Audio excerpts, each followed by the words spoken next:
Monsieur Quentin, vous avez parfaitement raison. Écoutez, je pense que le mouvement écologique veut la totalité, la protection totalement du territoire.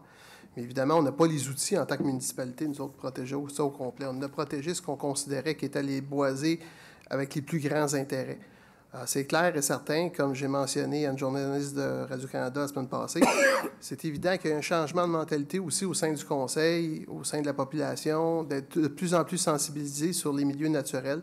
Puis c'est clair que tout projet qui nous est amené à la table du Conseil par notre service d'urbanisme, évidemment, on est très pointilleux sur ce qui doit être sauvé le plus possible. On s'entend qu'un milieu qui est en friche, qui n'a pas du tout d'arbres dessus, pour nous, a moins de valeur qu'un terrain qui est boisé. Mais évidemment, sur une même parcelle de terrain, s'il y a un bout de terrain boisé, c'est sûr qu'on va faire en sorte qu'il soit exempté. Je veux dire que dans le sens qu'il soit maintenu, puis qu'on contourne, si on a à passer des égouts aqueducs, que ça contourne le boisé. On a plusieurs exemples qui ont passé autour de la table du Conseil au cours des derniers mois, et c'est les recommandations que le Conseil a faites à notre service d'urbanisme qui doit négocier avec les promoteurs. Ça, c'est clair. Je trouve, comme M. Quentin, dommage que M. Jetten s'en prenne à notre plan de conservation. On se trouve un petit peu comme ridiculisé. C'est comme si on nous accuse, même sur les médias sociaux, de faire du greenwashing. Donc, on ne fait pas de greenwashing. C'est clair qu'on ne fait pas ça pour se rendre plus intéressant puis se rendre plus beau que les autres. Quand que moi, je suis allé à la fameuse soirée, c'est une reconnaissance, c'est une tape dans le dos qu'on a eue. Ça ne veut pas dire, la Ville, vous avez tout fait ce qu'il y avait à faire, puis il n'y a plus rien d'autre à faire, vous avez fait ce qu'il y avait à faire. Ça veut juste dire qu'on est dans la bonne direction, puis il y a d'autres gestes à poser qui vont être posés au cours des prochaines années.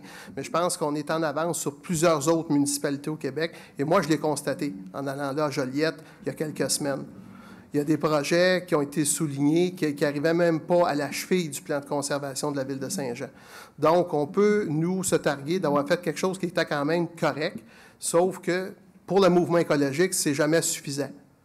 Puis ça, je peux les comprendre. Ils sont des verts foncés, puis ils vont être verts foncés tout le temps, puis c'est correct.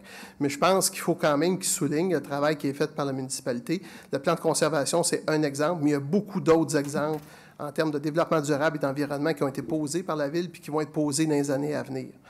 Entre autres, je veux dire, la politique de l'arbre, c'est sur la liste des choses qu'on a à prioriser lors de notre prochain comité environnement qui va être cette semaine, parce que les membres du comité ont été convoqués, je crois, aujourd'hui, pour la première réunion, suite à l'embauche de Mme Francine Van Winden, qui est la nouvelle chef divisionnaire comité environnement et développement durable. Donc, c'est sûr qu'on se retrousse les manches pour repart sur d'autres projets, puis la population va être sensibilisée dans ce sens-là. Point positif, peut-être juste à mentionner, si possible, dans les médias, on en a parlé beaucoup dans les dernières semaines que le 22 avril, c'est le jour de la Terre. On demande aux citoyens de s'organiser en groupe, en famille, pour faire nettoyer votre coin de terrain, votre coin de quartier.